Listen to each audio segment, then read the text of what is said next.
The smile. I will be forthright. The details of the last episode in my marriage are a little vague to me. I was 30,000 feet in the air when Candace returned home from her conference. I like to think that when she opened the door, she yelled that she was happy to be home, that she missed me a lot, and that she was thrilled to be back. She was probably thinking that, as usual, I would be there waiting with dinner on the table. I would like to believe that she scowled when she entered the kitchen and saw the full-color printout of her being banged by my boss, her employer, a close friend, and, to top it all off, my lawyer, less than 48 hours prior. I'm sure she got agitated as she peered beneath the printout and saw the divorce papers, a copy of the prenuptial agreement, and a 30-day eviction notice staring back at her. Though, to be honest, I have no idea why she would be unhappy and inconsolable. However, until a little more than a month ago, I was unaware that my spouse was an unfaithful skank, and that my employer, her workplace, and even my friends were taking advantage of the joys that our wedding vows stated should be mine and mine alone. My name is Thomas Other, I'm 27 years old, and the reason I was in all this garbage was because, when I turned 32, my grandparents left me the sole heir to a $70 million trust. Until then, I reached adulthood. A portion of the interest the fund generated each month was paid to me in the amount of $8,000 every month. Together with my own opulent penthouse apartment free of debt, I also received rental income from a number of investment properties across the nation. But I wasn't a trust fund baby who was lazy. During the day, I was employed as an accountant at Melbourne, Australia's upscale accounting company Sayman & Zaks. You're probably assuming by now that I grew up on the nice side of the tracks, and you're absolutely right. But my parents had always instilled in me the value of respecting those from different backgrounds than our own. Being the only child, I had experienced the simultaneous loss of both parents and grandparents. When I was 21, they were on vacation when their private plane crashed over Europe. I was meant to go on that vacation, but I had exams at the university, so I ended up being the only heir to the family's wealth. Although I never showed it off, it wasn't exactly a secret that I was the heir to the enormous trust. For several years, I had been in a really nice place with no real complaints thanks to my parents, who had purchased me a gorgeous penthouse apartment near the university. When I graduated, it turned out that I could walk to Sayman & Zaks easily, returning to my disloyal partner. One evening while out on the town with a few buddies, I ran into Candace. Candace was doing the same thing as a handful of her girlfriends.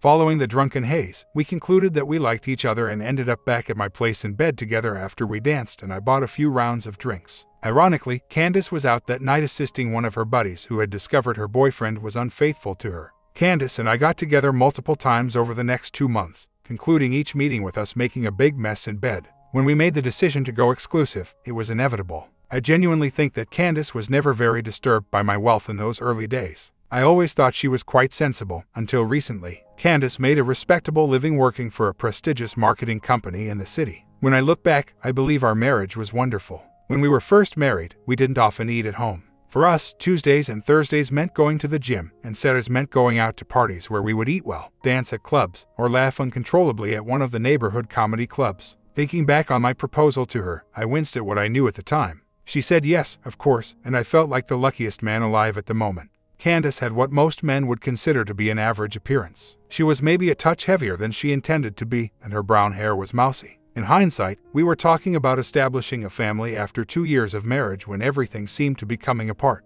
Candace would have to travel for work, a conference, or another cause every several months. I didn't think about it at first. We never have any reason to question the people we care about, do we? Nothing much changed in the bedroom. We continued to act like little children, and I did miss her when she was gone. George Sayman, my partner and manager at the company I worked for, had just revealed that he would be traveling for 3 weeks. It happened occasionally, but the 3-week period attracted my attention. Candace informed me this morning that she would also need to attend a 3-week conference the following week. Naturally, being a naive spouse, I saw it more as a pointless curiosity. However, it was Ayana from Germany, a 22-year-old blonde bombshell intern, who revealed the truth to me. "Hey Thomas," Ayana remarked as she walked into my office following George's declaration. "You got a minute?" I answered her, "Sure, Ayana, give me a second," as I was finishing up a spreadsheet for one of our business clients. I looked back at her and observed her for a while. Ayana Braun was quite cute despite being quite short. She was delicate as a princess, with huge expressive blue eyes and long golden hair that fell to her waist. She consistently conveyed that she was a serious worker by dressing conservatively yet in a highly professional manner. After her final week with us, she was heading up north to explore Australia for a year, after which she was spending another year in Germany visiting relatives. In the 3 months she had lived with us, I had had a few coffees with her. She never allowed anyone to make a mistake, and I found her to be quite honest. Once, a junior accountant attempted to take some shortcuts because they were under time pressure to do a task. Ayana called it out, despite being only an intern, and the accountant was forced to eat crow for a month. I thus scowled as I looked at Ayana and noticed the serious expression on her charming face. "What's up, Ayana? You look serious. Is everything all right?" I responded. She paused for a moment, surveying everyone outside the office over her shoulder. She then scowled at something and turned to face me again. "Thomas," Ayana murmured with much gravity, "I need to talk to you about something, but not here. Would you take me for lunch today?" Curious about what this could be, I started to ask myself. I asked, alluding to a popular make-your-own sandwich store. "Not a problem. Make your own sound good to you. For a few dollars, you could build a salad, sandwich, or wrap with whatever you desired." She replied, "Yes, but the one up on George on the other side of Williamson. Please." I have to confess that I was intrigued, but I didn't think much of it until we were seated and she reached out to lay her hand on my arm. I raised an eyebrow in her direction. I never would have imagined that Ayana would make a move on me, and she was aware that I would never be unfaithful to Candace. As Ayana noticed my raised eyebrow, she swiftly withdrew her hand, blushing. She apologized to Thomas in her lovely high note. There was a hint of German in her accent. "It's just I know what I have to say is going to be very hard for you to hear. I didn't think, forgive me." My gut gave a lurch. I had no idea what this was about, but all of a sudden I realized I was in for some serious trouble. The outfit Ayana was sporting was something I had only ever received once. It was at that time when my dad and grandparents left for overseas. With a false confident reply, I put down my lunch and looked at the table in front of me. "It's all right, Ayana. What's this about?" I asked. Ayana spent the next 20 minutes telling me about how she had heard George Saman say to someone last week that he was excited about screwing everyone in 2 weeks. Ayana blushed when she informed me that he became quite detailed and agreed to get coffee with the gang that had labeled everyone in order to plan their impending revelry that night. Then, to my amazement, she revealed to me that she had secretly followed him while snapping pictures of George and other males kissing and cuddling up to an unidentified lady. Ayana gave me the photo where the woman turned out to be my wife, Candace, while turning her phone with a sad expression on her face. Ayana apologized to me throughout the course of the following 5 minutes after I nearly lost my half-eaten meal. The picture of Candace and me holding hands on our wedding day that was on my desk was the only reason she knew who the woman was. It would be an understatement to say I was devastated. Ayana must have waited a few minutes for me to go nearly unconscious before she stroked my arm once more. "Thomas, are you hearing me?" she replied quietly. I laughed heartily. I groaned and expressively shrugged my shoulders. "Yeah, sorry Ayana, thanks for not asking if I am all right." "I'm not," I said. "I guess I need to call my lawyer." Ayana scowled. "I wouldn't," she murmured. I glanced at her. Why? In a divorce you always need a lawyer. Why wouldn't I start with him?" After a minute of tinkering with her phone, Ayana turned it to see another picture of the everyone group. "Because your lawyer is going with Mr. Saman and your wife next week." I overheard them. "There are 5 of them." "I'm sorry, Thomas." I reclined in my chair. My chest constricted, and I began to feel like I was fighting to keep myself locked away. Ayana caught my attention. Even though I knew she couldn't respond, I still asked, "Why?" "For what I understand, it's because of money," she stated. "Money?" I mutely questioned. "Yes," she replied, unsure of how to convey these heart-wrenching details to me. "I don't know what they mean by that, but they mentioned something about making sure the money stays where it belongs and that this was their way of making that happen.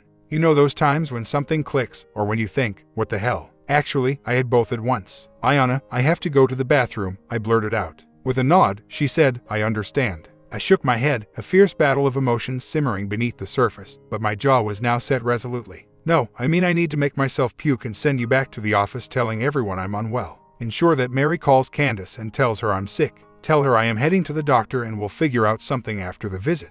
In addition to managing our office, Mary supported the accountants and our team. Abruptly, I stood up, and Ayana joined me. I gave Ayana a tight smile and said, "I can't thank you enough for what you have done. I could have been pushed into what I believe may be an unwinnable situation if you hadn't told me. Are you okay to tell this story to Mary? Can you keep this between us?" Ayana bowed her head without a moment's hesitation and silently cursed in German. "Of course. I'm sorry, Thomas. I hope you don't hold it against me." I grinned and extended my hand. "No, just the opposite. I owe you big time. If at any time in the future you need a favor, call me. You have made a friend for life today." We shook hands, she smiled back, and we went our separate ways. I forced myself to throw up by tickling my tonsils in a public restroom. If I were going to play a role, I would make it plausible. My doctor was on the phone when I abruptly hung up while I was on hold. I have no idea who was involved in this scheme. I scheduled the following appointment by calling the office of another physician. 5 minutes after the planned appointment time, I took an Uber to the doctor and was seen. After examining me, the doctor, an Indian woman in her late 40s, said I probably had a stomach ailment. She also wrote a prescription for some mild antibiotics and a 3-day sick note. As I left the doctor's office, I realized I had to start moving. I took an Uber to a small bed and breakfast on the outskirts of the city that I had always wanted to stay at. I never needed to utilize it because it was only a 15-minute walk from my house, but today it would work for me. I entered and made my check-in. My phone rang a few minutes after I had settled into my room's bed. It was Candace. Her voice carried anxiety as she inquired, "Are you all right, baby?" Mary called and let me know you're not feeling well. Playing it down as I normally would when I was sick, I said, "Yeah, everything is fine. I just got out of the doctor's office, and she told me I probably have a bad stomach bug. I've booked a place for a few days, so I don't give it to you before you go to your conference." Over the phone, I could feel her grimace and her little hesitation. I was taken aback by the woman's level of concern, considering that she was having an affair with my employer and possibly someone else. "I understand. Is there anything I can bring you?" she asked. I paused to reflect. "Yeah, would you be able to bring me a couple of sets of clothes and my toiletries? If I'm stuck here for a few days, I might as well be comfortable. You can drop it off at reception, and they can leave it outside my door." I told them I wasn't feeling well, so they're bringing me some chicken soup for dinner. "Oh, baby," Candace said. "I wish I weren't going away so I could look after you." "It's okay, Candace. I'll be better in a few days," I said, feigning a cough. We talked for a few more minutes, and if Ayana hadn't showed me the photo of Candace and George cuddling, I never would have thought there was a problem. I pondered whether there was another explanation as we hung up.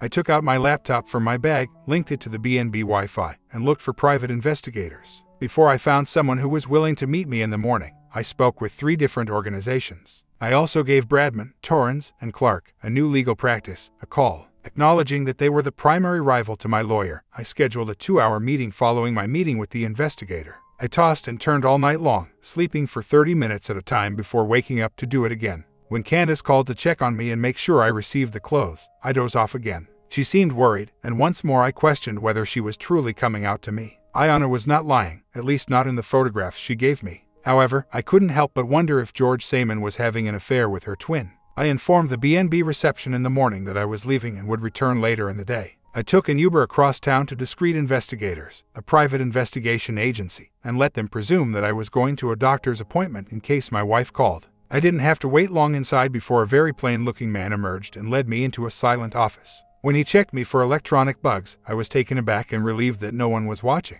I told him my story. I showed him the images and told him what Ayana had shared with me, and the guy, Norm, nodded and asked what I wanted. "Mr. Other, we have a number of different services we can offer, but can you tell me what you need?" replied Norm. I paused to reflect. I hesitated, and Norm saw right away. "I'd like both my wife and my boss followed, pictures, video, and anything else you think is relevant. If something is going on, I want to make sure I know what it is before I take action." "And?" he inquired, arching his brow. I decided to go all in after giving the guy a quick glance. "Look, I'm not sure I know what's going on, but my source tells me money is mentioned between my wife and boss. I stand to inherit a large trust fund in a few years, and I can't help but speculate if it's related to this. What I need to know is, can I trust you if you know there is a decent amount of money involved?" After giving me a brief glance back, Norm grinned and said, "Give me a moment, Mr. Other." After leaving, he returned a short while later carrying a stack of paperwork.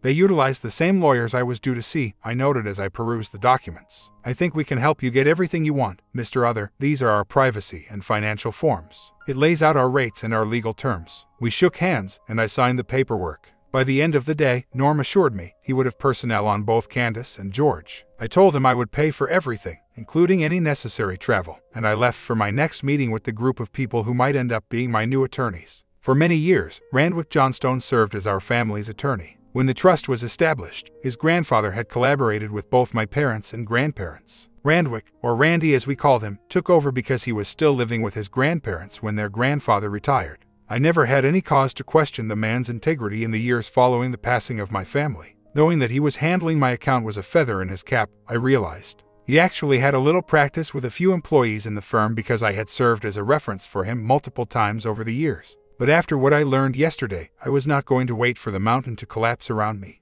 I intended to start the avalanche myself in the hopes of avoiding being engulfed in the devastation. The reason for this was that shortly after I arrived, I was ushered into Damian Torrens' office at Bradman, Torrens, and Clark.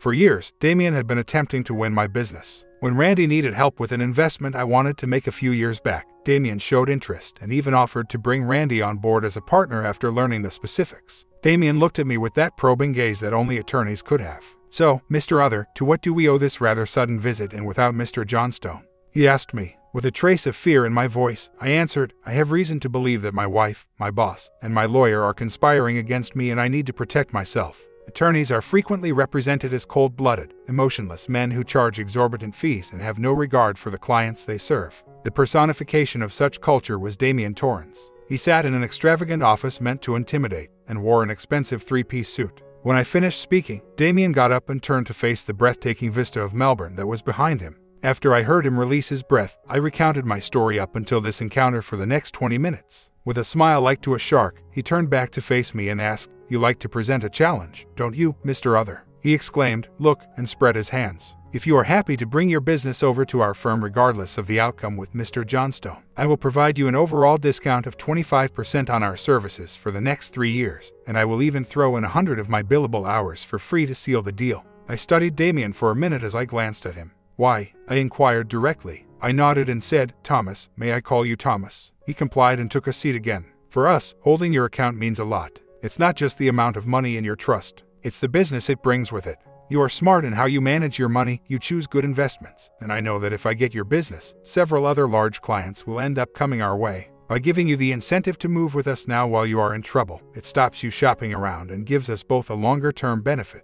He was a big white shark, but he knew how to sell it. I chuckled. After we had worked out the specifics for an hour, he had his assistant lead me to another room where I signed away my life in 3 copies. To be honest, they provided me with lunch at no expense and made excellent coffee. While I was completing the forms, Damien smiled and poked his head in. "Thomas, just letting you know that Norm from Discreet Investigation just reached out, and I let him know that you would call him back and confirm we're now representing you. Just a thought, you may also want Norm to tail Mr. Johnstone as well." I gave it some thinking and nodded, saying, "Good idea." With a serious expression on his face, he asked, "And Thomas?" It seemed much less professional. "Yeah. Would you be open to having brunch on Sunday morning? I mean, it's not like you want to get up too much in your usual circles until this is complete." After giving it some thinking, I nodded. I spent the remainder of the afternoon back at the bed and breakfast reviewing our finances. Nothing unusual was happening to any of them. But since I'm not the same person I was 24 hours before, I put up a few warnings in case something happened that would cost more than $1,000 each day. George sent me an email that evening wishing me a speedy recovery and expressing the hope that I would return to work on Monday. Candace gave me a very romantic call to let me know how much she was missing me. I was aware that I would need to make a lot of up work if there was nothing to this. The fact that Candace never mentioned that she was considering the possibility of postponing her vacation and staying to take care of me, however, was what kept my suspicions alive. Norm gave me a call. He verified that he was keeping an eye on all 3 targets, and at this point, all that remained was to wait. He found that once a cheater established a habit, they rarely changed it unless absolutely necessary, as it made it harder to keep up the deception. In the end, if they were actually getting together, he didn't expect anything till they departed for the conference. Finally, Iona texted me to see how I was doing. In response, I said that I was fine but that I was hesitant to find out the truth. By Saturday afternoon, everything I had feared was coming true. The gathering, if one could use that term, took place in a motel several hours away from Melbourne. Before beginning their activities, the 5 of them had rented a suite and neglected to even close the blinds. As I mentioned earlier, Candace and I have physically busy lives. Just a few days into their alleged meeting, on Sunday morning, after waking up, I left the B&B based on what I had been told so far. I was feeling sick. However, I had to return home to change before going to Damien's place for brunch as planned. I looked around my apartment and grimaced as I entered. I kept seeing locations where Candace and I had shared intimate moments. However, I now witnessed all of her previous suitors taking advantage of her in the same spots they had occupied throughout their visits. Once more, I puked in the bathroom before quickly changing into new clothing and taking a shower. I was aware that I would never return to this location. Whether or not she had invited them here, Candace had ruined my house. I was dropped off to Damien's penthouse in the heart of Melbourne by Uber 1 hour later. I got to know his wife, Mel, and his daughter, Colleen, in that lovely apartment. The 3 of them kept me amused for the next hour. Colleen shocked me by having a refined yet humble demeanor, something I would not have expected from the shark's daughter. After another delicious coffee and a delicious meal consisting of potato hash browns with bacon and spinach, Colleen excused herself and left Damien, Mel, and me to talk. I gave Damien a quick glance. The man in front of me, dressed casually in jeans and a t-shirt, was the complete contrast of the tough lawyer I had met with a few days earlier. When I told him what I was thinking, he took note and laughed, reiterating one of my favorite lines. "Thomas, it's all good," he said. "At work I need to be that man. I mean, my name is on the door, but after hearing your story, my invitation was an honest expression of potential friendship. I believe that you're a good man that is being shat upon from a great height by a number of people." When I told Mel of what was happening, she almost insisted that you come. The 2 exchanged glances and Mel nodded. I turned to face the attractive woman with raven hair and said, "You see, Mel has been where you are once." She put a hand on her husband's arm after nodding. With a very delicate move, Damien put his palm over hers and asked her to speak. "Thomas, I get what you're going through," Mel said. "Several years ago, I had something similar happen to me. My first husband, Lawrence, cheated on me with 2 other people," she remarked with a grin. Damien shook her hand as I observed. She let out a sigh. "I hope it's all right," she responded while staring at me. But Damien shared just a little of what you're going through. He said the reports were graphic. I gave a nod. "Well, I understand that. When I found my first husband, Lawrence, I found him in our bed with 2 other men." I wiped and repeated. She gave a nod. "I apologize," I muttered out of the blue as my thoughts returned to the pictures of my wife with those 4 other men. Once more, I winced. She informed me, getting a little lost in what was now an old recollection. "At the time, it was soul-destroying. I went wild. I must have thrown half the house at the 3 of them in my rage and then threw them out, still screaming in hysterics. I ended up visiting Damien's law firm for my divorce, and one of Damien's graduates handled it. I inquired, "Is that how you met?" Each of them gave a headshake. Grinning, Damien turned to face his spouse. "My story is a little different," he explained to me. "I was engaged to be married, but Cherry, the woman I was engaged to, couldn't handle the long and obscure hours that I had as a named partner in a law firm. So we split. Not the worst breakup, but a breakup nonetheless. It was about a month before the end of Mel's divorce that we met in a cafe downstairs. I was taken by her face and her pregnant belly. I looked at Mel and said, "You mean?" As she flushed. Both of them gave me a nod. Mel clarified, "Yes, Colleen is Lawrence's daughter. I found out a few weeks after everything went down." Damien stated, "It didn't change anything for me. I adopted Colleen without a moment's hesitation when she turned 2 and Mel and I married.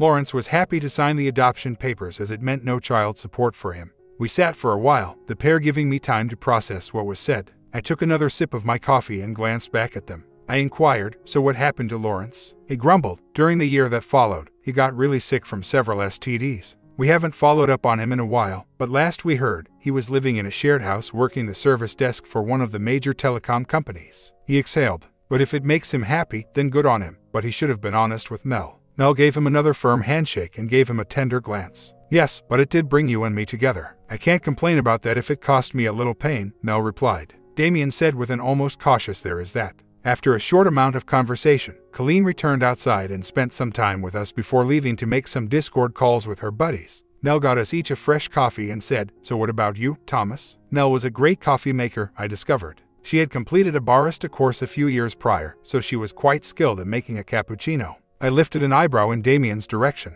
With a dismissive wave of his hand, he smirked. "You're not on the clock," he informed me with a smile. "This is honestly just new friends showing some concern for someone they want to support." I cracked a smile that seemed to be the first since everything fell apart. I asked myself, honestly, peering down into my coffee as if the leaves were tea leaves that would reveal their meaning to me. "I don't know. I assume that Damien has told you I stand to inherit a lot of money in a few years." With a chuckle, Mel shook her head and said, "No, he just told me you were in a bad spot and a bit about your wife cheating on you with multiple people." Damien grinned as I glanced at him. I knew from his reaction that I had to share my own tale. "All right," I exhaled deeply and said, "Candace and I have been married for a few years. We were talking about starting a family soon, but then one of the interns where I work brought it to my attention that my wife was cheating on me. It turns out that it was with my boss, her boss, my former lawyer," Damien said with a grin. "I can only assume that it has been going on for that long because one of my friends, Candace, has been attending these conferences for a few years." I blushed a little at the admission. What I have seen from the reports, video, and pictures so far shows depravity that is at the very least in line with your ex-husband. So I guess first for me is to clean house. Everyone must leave. I hesitated, watching for a moment as Damien's face once again displayed the expression of a great white contemplating its prey, blushing this time as he saw me catch it. "That's okay, Damien." I told him, "You can enjoy the challenge," and he laughed. I let out another sigh, glancing from my coffee to the people in front of me before gazing out over the balcony at Melbourne, which was deserted for the weekend and filled with calm. "I guess the first thing is that I need is to get the complete report from Norm," Damien said with a nod. "Then I will enforce the full prenuptial agreement with Candace and sue the pants off everyone involved." Mel scowled at that, but Damien laughed. "Thomas," she began, bending forward, "I understand that you have responsibilities, but what about you personally? You mentioned having money, therefore it must have something to do with it for these bunch of people to betray you. However, based on the information I'm gathering, your circumstances surpass those of my former spouse. Everyone has been betraying you. I know it will be much worse for you after what you told me." I battled feelings of inadequacy for a while. She stopped for a second and gave me a tender, concerned gaze. It took me a few weeks to realize that you would need support, assistance, and a psychiatrist. Mel apologized and told me bluntly. I guess it hasn't hit you in that way yet, she said. I suppose. I shrugged, and then I turned back to gaze at the skyline. I really mean it, Thomas, she continued, asking if it would be okay for Damien and herself to be there for you. Damien is a shark at work, I said with a smile, continuing to survey the city. But I can assure you that he is very selective about who we hang out with. The fact that you're with us this morning indicates how much my spouse values you. I looked back, my face displaying the couple's amazement. With a little blush, Damien shrugged. I don't make friends easily, he stated. You're like me in that you are a man of means, you know your stuff and you generally don't stand for BS. He looked at his spouse. When you told me your story, I thought of what Mel went through and I figured at least we might be able to be a sounding board. We spent the next couple of hours talking a lot more openly about my situation. Mel kept bringing up the emotional impact side of things. And by the time I left to check into a new bed and breakfast in another part of the city, I was feeling a lot more emotional about what I was starting to go through, but I also knew for the first time that I had support. I was touched. I never thought this guy would have a softer side or that a lawyer would care. Later that evening, Candace contacted me back and we spoke for a short while, as she seemed to be acting normally. After receiving Norm's report for that period of time, I was able to time match her phone conversation with a video that showed her with Randy. I tried to act normal, but I think everyone sensed something was wrong, and Damien told me that until he could get as much of the legal papers ready as possible, I should keep coming into the office. Ayana arrived, maybe late on Tuesday morning, and sat on my desk. She gave me a look. You look terrible, Thomas. So, you've discovered that anything is taking place. Asking slowly and questioningly, trying not to speak too loudly, she spoke. I slowly nodded. Based on your demeanor, I assume that things are worse than we discussed. She spoke as though she had anticipated it. Once more, I nodded and reclined in my chair, determined not to cry. I turned to face her as she spoke. I'm sorry, Thomas, I really am. I'm sorry that it was me that told you. I feel ashamed. The word ashamed sounded far more melancholy in her German accent than it did in my Australian one.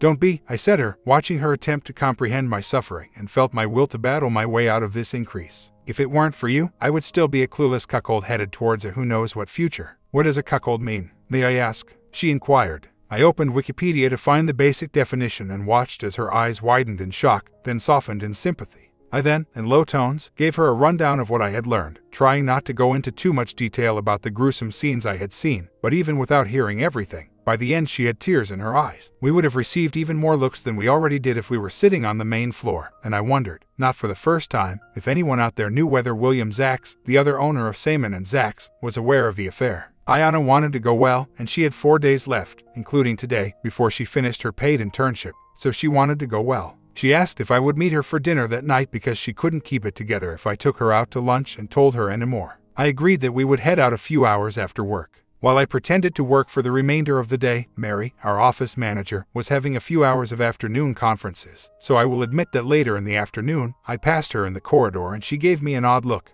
I tried to be noncommittal, but I knew that I wouldn't stand for Candace or the other four treating me so horribly. Later that evening, Ayana and I had dinner together, and I told her pretty much everything. She was horrified at how I was being treated. The next few days went by as normal as could be expected when your life is completely upside down. I worked, ate, slept for a little while, and changed the bed and breakfast every night, all the while feeling a bit nervous that maybe someone knew where I was sleeping. On Thursday afternoon, I received a call from Norm asking to meet that evening, and to my surprise, Damien was there with a somber expression on his face. My heart fell as the three of us sat down and I stared at the two males. That awful, huh? I asked, attempting to sound cheerful, but my heart wasn't in it at all. Norm gave a nod. I asked Damien to come here because your manager has been noticing that you're not doing well at work, and he's been speaking with your wife about it.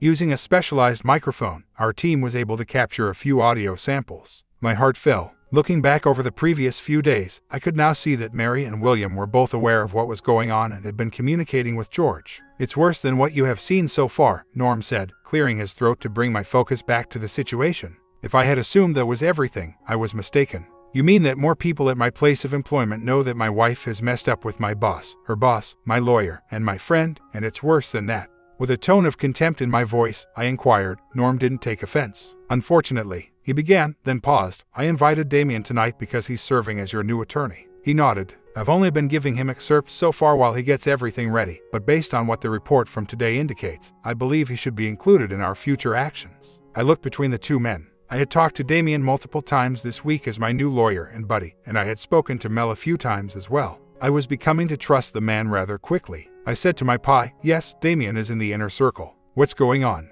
Everything do you hear that goes against everything we've observed thus far?" When Norm spoke the next line, which had nearly knocked me out in a week that had knocked me around, he stared me in the face. "They're talking about how they can kill you in about 3 years. What?" Damien and I both spoke at the same moment. Norm gave a nod. "Not immediately, but twice again we have heard the group discussing dividing your trust among the 5 of them and eliminating you in a few years." Sitting back in shock, I turned to face my investigator and asked, "How?" "They don't currently have a method in place," Norm informed us, sounding like a news reporter. "However, they have discussed an accident, which they find concerning. They favor having your wife slowly poison you by putting something in your food." Shell-shocked was a more accurate description of the situation than stunned. The only positive development in this situation is that, although they don't yet have a concrete plan, they seem to discuss it frequently. They are also speaking in the future tense. I nodded my head. "Your friend Roger seems to be a chemist. He has stated he can create a substance that would gradually kill you." I was unable to finish. The 2 men agreed and nodded. "Your wife seems a little hesitant, on her part. She seems eager to follow through in order to obtain direct access to some of your money, but I do think that she cares for you in some strange and perverted sense.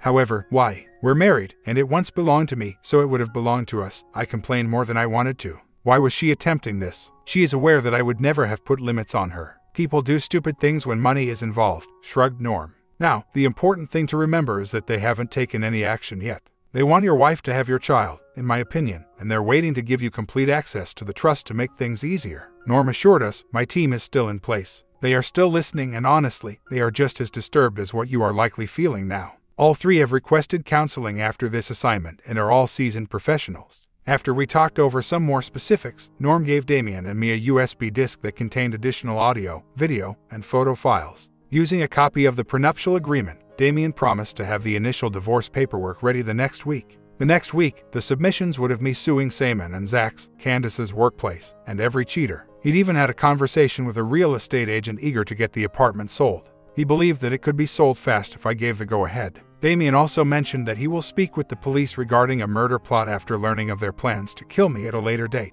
He had written restraining orders directing them all to avoid contact with me at all costs. Ultimately, I came up with a scheme to keep them in the dark for as long as possible, long enough for me to get away with the first consequences. It did mean that until the end of the week, I would have to put up with it at work. But from then on, hell would loose, and I would never set foot in that location once more. We took a bit longer to plan, and during our conversation, I received a call from Candace. In order to maintain appearances, I let it go to voicemail and told them I would call her again later. The following day was Ayana's farewell celebration at work. After completing her internship with success, she was eager to go on to the next phase of her journey, which would take her north. She asked me quietly how I was over coffee and cake, to which I nodded my head. I grinned when she asked if we might get together for a drink after work. For the remainder of the day, I worked hard and caught up on some work. When it was time to leave, William and Mary gave me a few grins as I turned in my work and seemed to be back on track. That evening over cocktails, I told Ayana, without going into details, that it was becoming worse and that she was lucky to be leaving Simon and Zach soon. Mel called me as we were speaking, and she understood the hidden message. With concern in her voice, she said, "Hey Thomas, how are you?" I said to her, all things considered, all right, as Ayana turned to face me and wondered who I was speaking to. "I have a plan, and your husband is foaming at the mouth waiting to get things started." Mel laughed on the other end of the conversation, and Ayana gave me a suspicious glance. "Look, what I was calling for is that Damien and I were planning a trip down to see the penguins down near Phillip Island tomorrow, and I was wondering if you would like to come. Now before you say no, I want to tell you that you should come because you need to get out and be around friends that can help you through this." I grinned at Ayana, who was waiting for me with patience. "Sure Mel, would you mind if I brought a friend along?" I said. Ayana gave me a look. Mel laughed, and I heard it. With a happy tone, she asked, "Sure, what's her name?" "Ayana, she's the one that got me clued in." We talked for a minute more and decided on the best times and places to meet. Ayana stared questioningly at me after I hung up.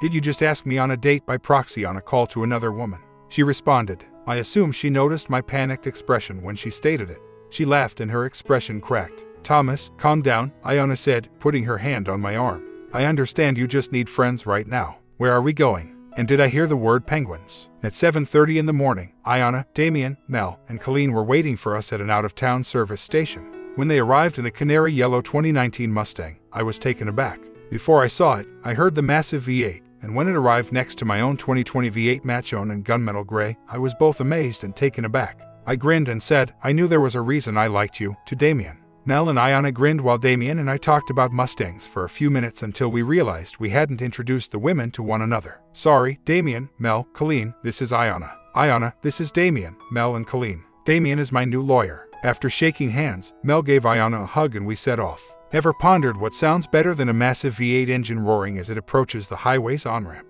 That's 2 large blocks traveling in the same direction while having a fantastic time. I was beaming from ear to ear by the time we arrived to Phillip Island. Driving with a cocky demeanor, Damien intended to play like a top-dog lawyer. Thus, we did. As for Ayana, she was having a great time. While yelling the lyrics to Spiderbait's rendition of Black Betty, we conversed during the drive. We had a terrific time with the penguins all day. Although we have all seen them previously, let's face it, penguins are adorable no matter when you see them. Sitting on the rocks, we enjoyed a delicious lunch of fish and chips, and it gave me comfort to know that I had friends who would always look out for me. By the end of the day, Ayana had her hand in mine, which astonished me too. It appeared as though it was intended to be there. She must have noticed me blushing a couple times. I convinced myself that I was still married and that faithfulness meant a lot to me, even though my wife was betraying me. Mel and I sensed a setup as Colleen persuaded Ayana and Damien to accompany her on a walk back to the Penguin, which was approximately 30 minutes before we left. She continued, "She likes you, you know." As we trailed the other 3, I gave a nod.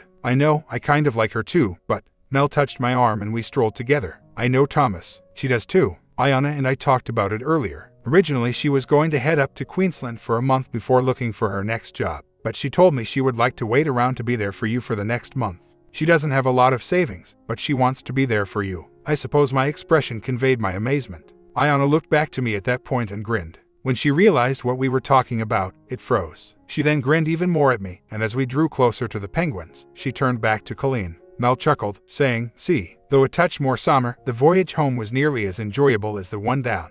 I called Damien at one point to let him know that Ayana and I would be stopping for a little while after spotting a tavern on the Waze map up ahead. Mel joined in, wishing us a pleasant day and thanking Damien, Colleen, and Mel for coming to spend the day with them. The chat Ayana and I had on the drive back, and when we parked and entered the bar astonished me. It was easy and conversational. We sat by the window and perused the menus as it was getting close to dusk in the early evening of a summer evening.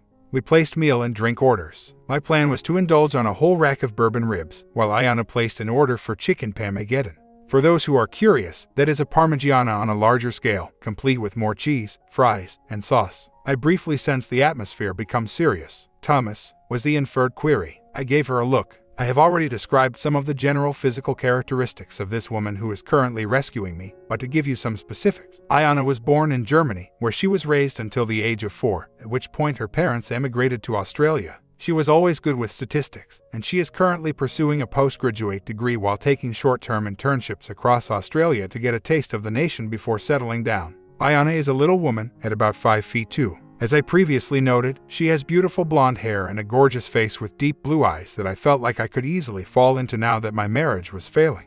I felt soft, supple skin and a tactile touch that spoke of true affection, not just friendship or lust, as she reached across and grasped my hands in hers. "I have a good idea what you and Mel were talking about. I know you have a messed up situation right now and you need a friend more than anything else," she exhaled with hesitation. "So, that's my priority as a friend for you right now," she said, pausing briefly but continuing to grasp my hands. "But we've known each other for a little while now, and over this past couple of weeks as we have gotten closer, I've come to understand there could be more. I think, no, I know, I like you more than a friend. Do you know what I'm saying?" I grinned. I felt moved. Even though she knew I was a complete screw-up, this woman was putting herself out there and showing me that she was interested in more than just a friendship. "Ayana, I began, but then I stopped. When I paused, her face fell, more like it was crushed. She may have interpreted it as a rejection. I gave her hands a squeeze. "Ayana, you are an amazing woman, and you're right. I need friends first right now. But if I'm honest with you, under the turmoil I am feeling right now, I kind of like you too." I did not say anything else. The majority of the time, we go from joy to sorrow in a split second. Nevertheless, Ayana accomplished the impossible feat of having her world collapse beneath her. I could see the idea of rejection for a second. Her expression changed to one of contented happiness the next. Her large blue eyes were glaring at me with adoration as her smile stretched from ear to ear. The remainder of the evening was devoted to discussing our likes and dislikes. We discussed movies, music, and Mustangs, naturally. When I told her about my trust fund, her eyes widened and I told her the narrative of losing my parents and grandparents. Shortly after I informed her, she inquired, "So why are you working at Simon & Zach's?" I gave a shoulder shrug. "Originally, I only planned to be there a couple of years for the experience," I said. "I was thinking about working around the place a little like you do to see different things, and I was talking with my dad about us starting an investment company in a few years, but when they died, I just stayed there. Talking about my trust and my parents passing made us both a little more serious. I'm sorry, Thomas, when I look at you, I don't see some rich, spoiled guy. I see a man who is focused but doesn't suffer fools even as he has his own humility. With a snort, thanks. She chided me. I mean it, you're a good man. You haven't gone and killed them yet, and you haven't flown off the handle, referring to my wife and her suitors. I sadistically answered, no, not like they are planning on doing to me, without giving it any thought.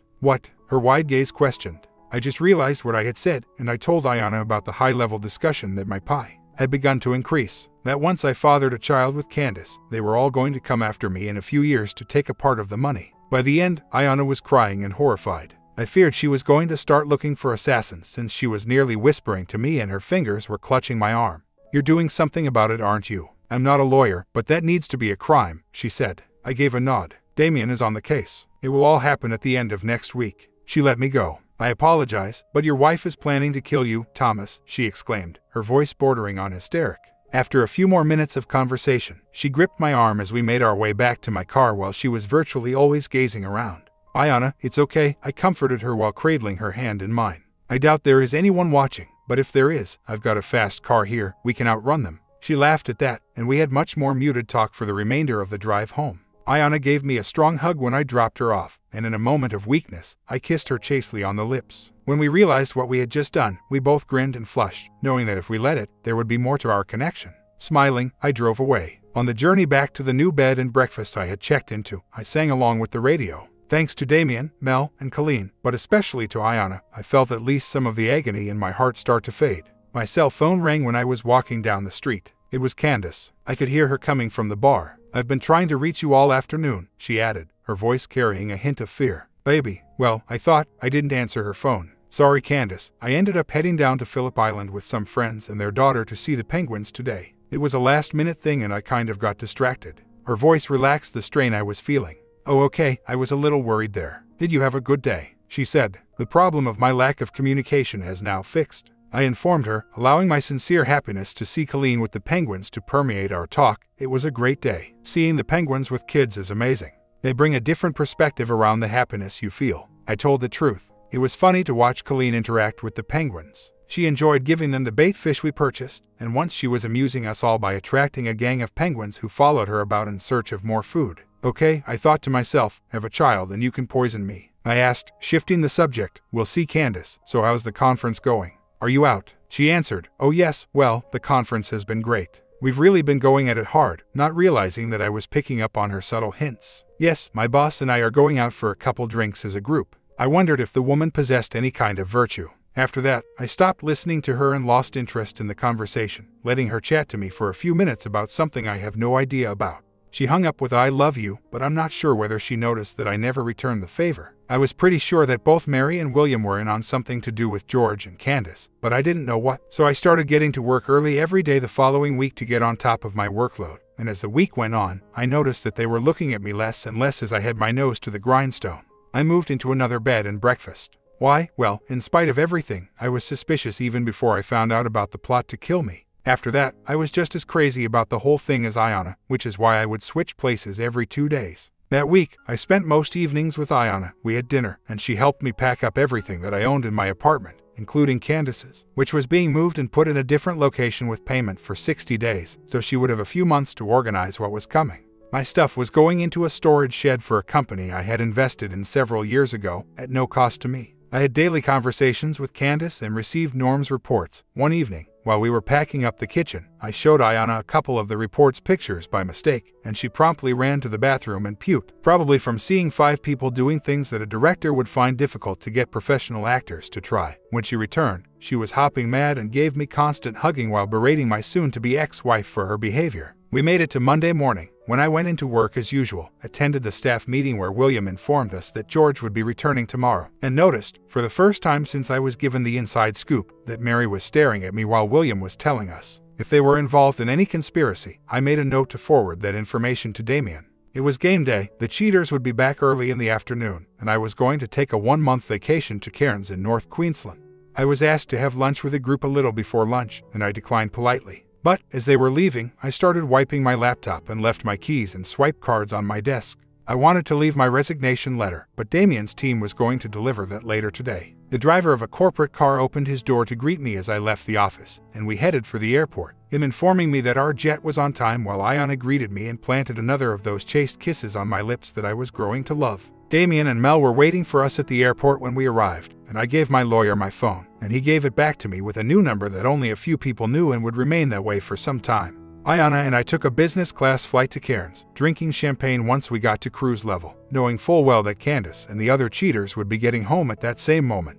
Once we disembarked, a second driver picked us up and drove Ayana and me to the adorable bed and breakfast we had reserved for our first week there. I had grown fond of BNBS, and this one was particularly lovely. It was owned and operated by an elderly gay couple who had been together for 40 years. They had built the split-level home when things were cheap and had a house full of foster children. Now they ran the B&B for fun and company. They gave us a hearty breakfast in the morning, consisting of bacon, eggs, tomato, toast, beans, and spinach. The coffee, though not as good as it was back home from a pod, was a passable cup of coffee. However, the house had stunning views of the water, and at sunset, we enjoyed watching the colors dance across the small bay as the waves gently lapped the pathway across the road.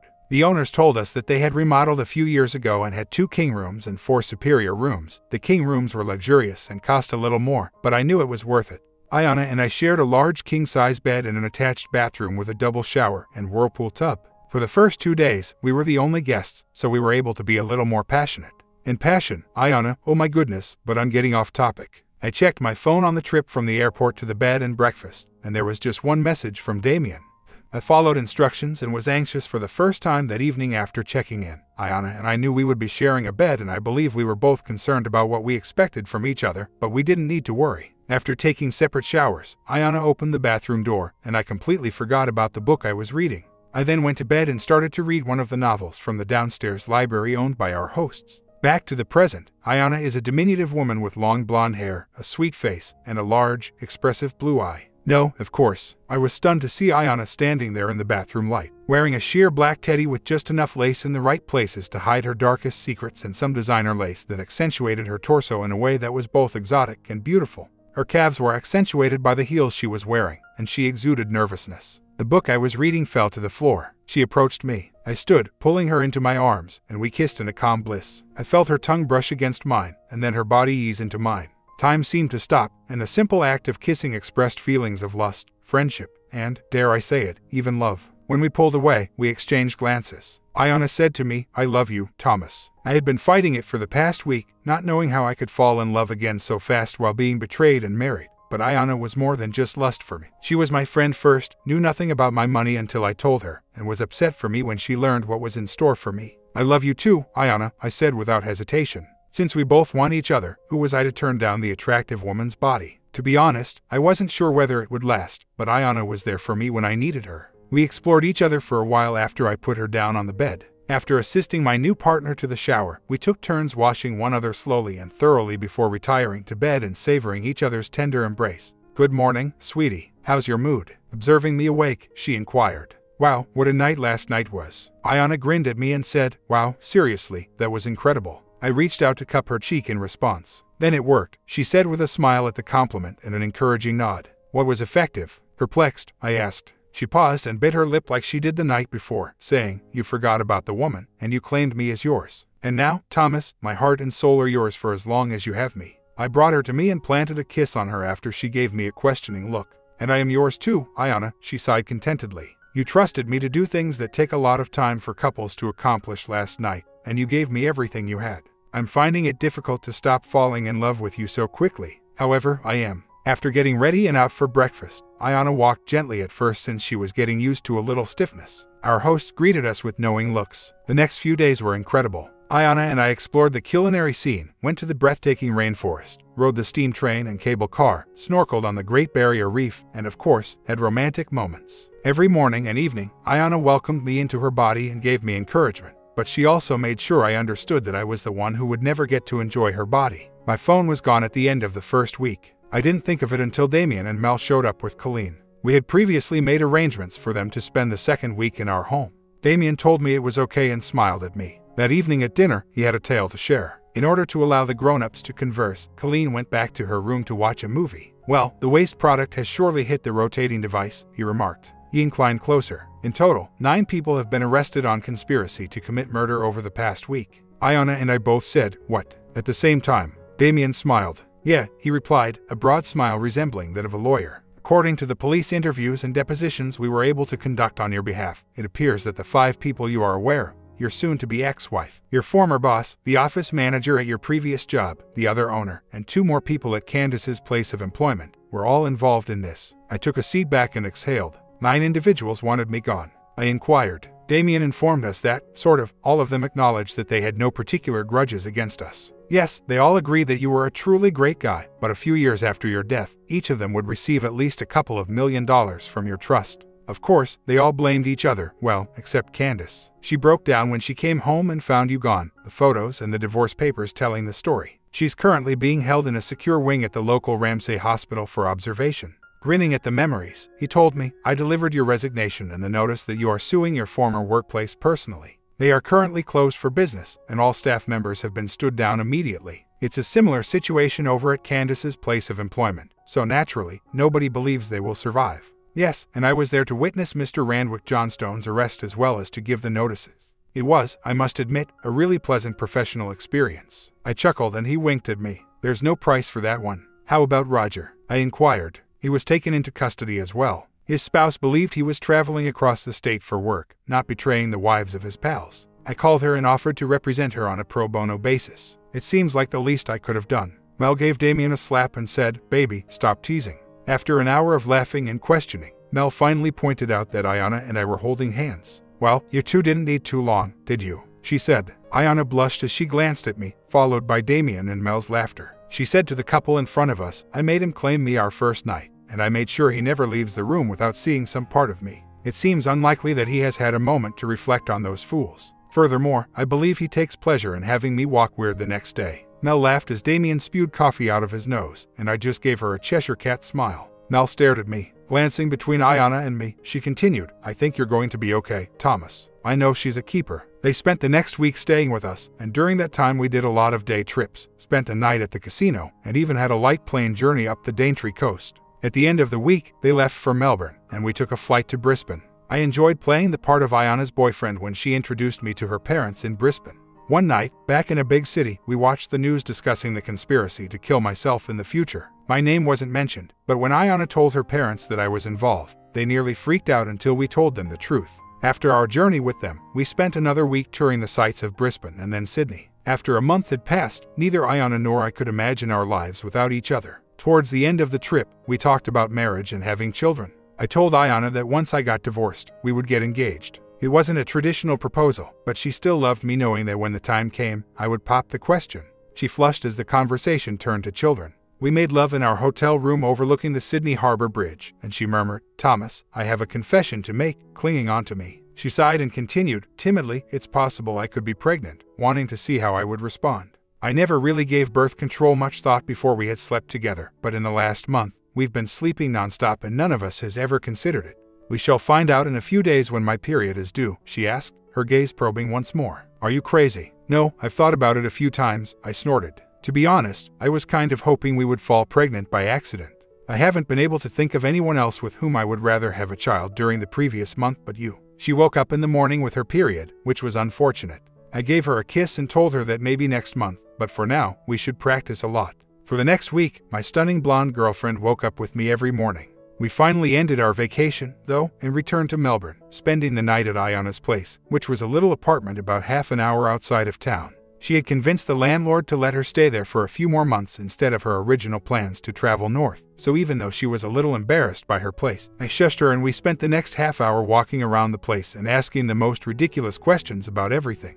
By the end, though, she was giggling and coming up with ostentatious answers. We went to Damien's offices the following day, where Ayana and I looked over possible new places to live and worked. Mel brought us coffee at lunchtime. "Now, why are you in this place?" Ayana inquired. She rubbed her nose on the side. "A little bird told me you two were in here, so I thought I would come by and see how you're doing and bring you a coffee, made fresh, of course." When Ayana sighed, she put them down and took a sip of her own coffee. "Ayana, what's wrong?" Mel inquired, sensing the worry in her sigh. "Mel, not doing so well," Ayana shrugged. "He hasn't yet made out with me." Mel was spluttering coffee on the conference room table in a matter of moments. "Apologies. Ayana and I are going to try for a baby," I joked. We simply figured we would check to see if it happened after the previous month. That is, Mel remarked, possibly a little worried, quickly. Perhaps, Ayana remarked dismissively, but it's still fun practicing, and we both nodded at our friend. She turned to face me with adoration and continued, and there is no one in this world I would rather have a child with. After glancing between us and shrugging, Mel asked us what we were doing in the office, and upon learning that we were looking for a place to call home, she became fully engaged. She spent the next few hours working with us, positioning our needs and wants, our location, and what we might need in the event that we became parents. One day, Damien, on his way to court, stopped by and grinned at me as he overheard the two women discussing kitchens. We toured a few properties over the next month, and eventually we narrowed it down to 3 flats and a house. I told Ayana that she would be happy as long as I was with her, but this was going to be our place, and we would pick it together. She deferred to me. Finally, on the lower end of Collins Street, we settled on a sub-penthouse apartment in a slightly older building that offered rapid access to public transit, easy access to main arterials, and, as with everything in Melbourne, a short walk to food. The apartment itself was incredible. With 3 modest bedrooms and a large master, it had fantastic views of Melbourne Park, which made me think of the Australian Open and tennis. The building included a pool, sauna, and gym. There was a 24-hour concierge. We had 2 spots in the garage, where I could park my new Jeep that I bought Ayana. All in all, it was like a bed and breakfast on steroids. The apartment was partially furnished, but after spending an afternoon with Mel, everything was transformed. It was also fortunate that we moved in inside the month, since Ayana never got her period during that month. We've settled into the apartment and it feels like every surface has some soft edge baby protection on it. We've turned one room into a nursery, another into a guest bedroom, and the third into a study for our work. It's been almost 9 months since everything started. Ayana is now 6 months along with our baby boy. In terms of work, Ayana and I launched a new investment company. We have only a few million to work with right now because I'm still a few years away from earning her trust, but Ayana is smart and capable. She owns 10% of the new company. She initially denied wanting anything, but I persuaded her otherwise, and that's the only argument we've had so far. Currently, I own 70% of it. We have an investor who owns 15%, and the remaining 5% is jointly owned by Damien and Mel. They have grown close friends, and it never ceases to amaze me how different Damien the lawyer and Damien my friend can be. As a lawyer on my side, he's been a force to be reckoned with. He obtained judgments against both my and Candace's former employers. Both had gone into administration, but at the time of all this, they both had a lot of liquid assets. So he tells me there's a big check coming for both Ayana and myself. He also secured a win for Roger's wife, wherein nearly all the assets went to her since he's now serving a 30-year prison sentence along with pretty much everyone involved in the plot to kill me. I received one letter from William and George pleading for mercy, which I tore up in front of Damien as he flashed those pearly whites. Lastly, he took great pleasure in dragging my former attorney into the courtroom. I haven't talked about Candace a lot up to this point, not because she got away with it. In fact, she ended up with 35 years without the possibility of parole. Her parents were the only ones in the courtroom who sympathized with her after hearing the verdict, but even then, I believe it was a close call with their support. Based on their crimes against me, the trial judge granted the divorce right away, expressing his disgust at their behavior and how many lives they had destroyed. Because of her mental breakdown, Candace was not present in court. She was still in the secure mental ward and was scheduled to be transferred to the medical ward in a medium-security prison within a month of her sentencing. Based on the prenuptial agreement, Candace walked away with her belongings and $15,000 to start her life over again. I put that in an interest-bearing trust for when she got out of prison. 6 weeks later, I found myself sitting in a secure meeting room in the medical wing of the prison Candace was being held at. The room was simple, with a table bolted down, chairs chained, and one of those one-way mirrors you always see in movies. Her only request was that I come see her once she was settled. I agreed on the grounds that it did not impede the divorce. After maybe 10 minutes of sitting, a doctor and a guard escorted in my ex-wife, who looked like 6 different types of hell, her usual straight brown hair, frizzed everywhere, as if she'd tried to brush it in some spots but not others, her eyes, which moved around the room as if searching for threats rather than being threatened. When she saw me, it was like a focus, and an unsettling calm descended on her. The doctor scowled but withdrew to a corner. The third and most obvious thing was that she was very, very pregnant. When Candace sat, I was staring at her belly, and she grinned. They say that if I don't go into labor with our baby within 24 hours, they will need to induce me, she said, rubbing her hands over her big abdomen. I'm actually almost a week overdue, Thomas. Thomas, is it okay? Our baby, Candace. I paused when I felt the doctor wave. That's fine, Candace, I informed her. Let them induce you so you can have the baby. She seemed to ease up. I want you to know, Thomas, that I never wanted to see you go away. I didn't give a damn about your cash. But they all persuaded me, sadly said Candace to me. They said it would be the moment after we had your child. They warned me that even if I didn't want to hurt you, they would still do it. It would just be much more violent. and I would be left with nothing. Thomas, you must trust me, my dear. She came to a stop and waited, and when I turned to look at the doctor, he shrugged. As I started to say, Candace, she interrupted, it's okay, Thomas. I know that we're divorced. She offered me a sorrowful smile and briefly looked into my eyes before they moved away again. I understand, but I'm sure they'll let me go after our baby is born, and I'll make it up to you. I didn't care about anything I did, honey, at all. You must understand that you are my only love. I felt really bad when Roger took me the first time, Candace said, keeping it a secret. However, after George learned about it and my work, Randy. Thomas, she said, raising her gaze once again to me. Can you forgive me? Candace. I halted. She interrupted me again as she started in. It's okay, Thomas. Our baby will help you forgive me. We've got this child, and I'll be out, then we can be a family. The bonding meant nothing, and I promise I won't let them kill you anymore. She began to ramble. I love you, Thomas. You're my #1 guy. They're all #2, and they don't screw like you. I mean, they were good, but they were as interested in each other as me. I think they only crewed me for the money. Thomas, it will be just you and me, and, of course, our baby. She spoke endlessly for the next 15 minutes, full of illusions about our child, our reunion, her leaving, and our family life. She stopped at one point, and the doctor and I exchanged a look before there was a sob. With a hint of reserve and sobriety in her voice that wasn't there before, she muttered, I know I screwed up, Thomas. She shivered and sobbed, saying, I know this baby isn't yours and you and I will never. The drugs they give me to keep me calm, keep me thinking it could be possible. But between them working and when they wear off, I have a few moments where I recall what a woman I was. Tears were running down her cheeks as she gazed at me. Her eyes reverberated with pain.